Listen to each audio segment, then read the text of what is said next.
I learned about zines a few months ago and I'm addicted. Zines are self-made, self-published books. I now use zines to jot down things I want to remember in my life. So basically, I use zines to journal. There's one particular way I like to use zines, which is habit tracking. There are 5 elements I always include in my habit tracking system. Number 1 is start and end date. Number 2 is goal. Number 3 is level. And number 4 is a habit tracker. Number 5 is summary. Let's first talk about paper size. I often use paper this size. You can also use A4 paper or any size you want. After folding, they come out this size. For reference, folding an A4 sheet gives you an A7 zine. Then, how to fold the zine. Fold like this.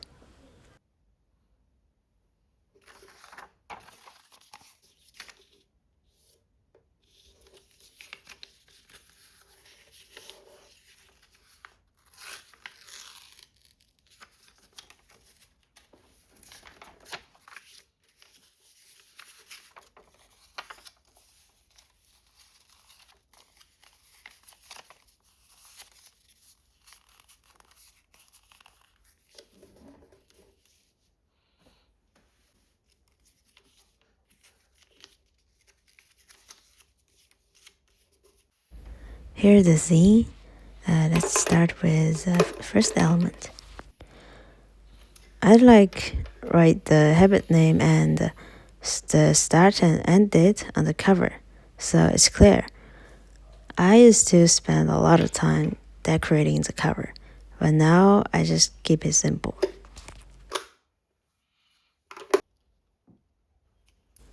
In this zine, my goal is to achieve 10 seconds one arm hand per hand.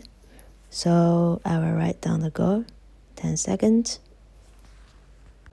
For element 3, I now use a 3-tier system inspired by Stephen Guy's book, Elastic Habits.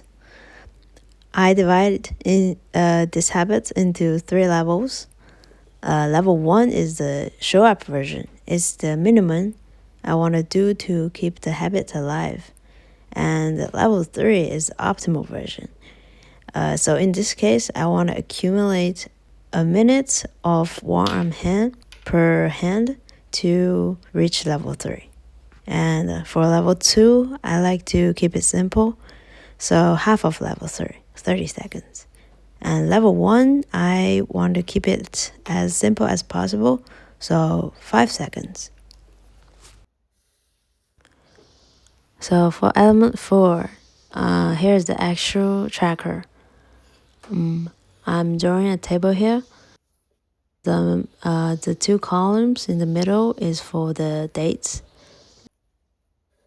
As you can see, I'm casually drawing some lines here because I don't feel like measuring everything perfectly.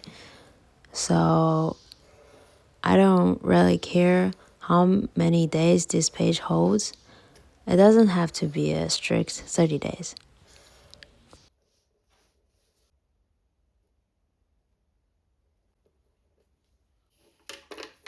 Level 1, 2, 3 here has its own column.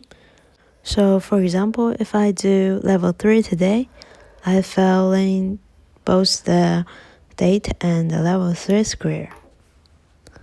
Like this.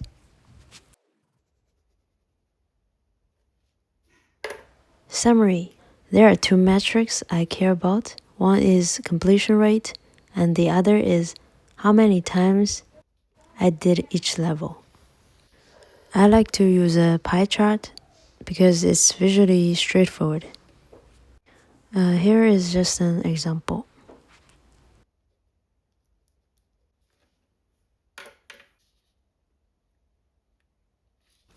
For some of the habits, if I want to write down some thoughts along the journey, then I will start a new page, write down the date and my thoughts.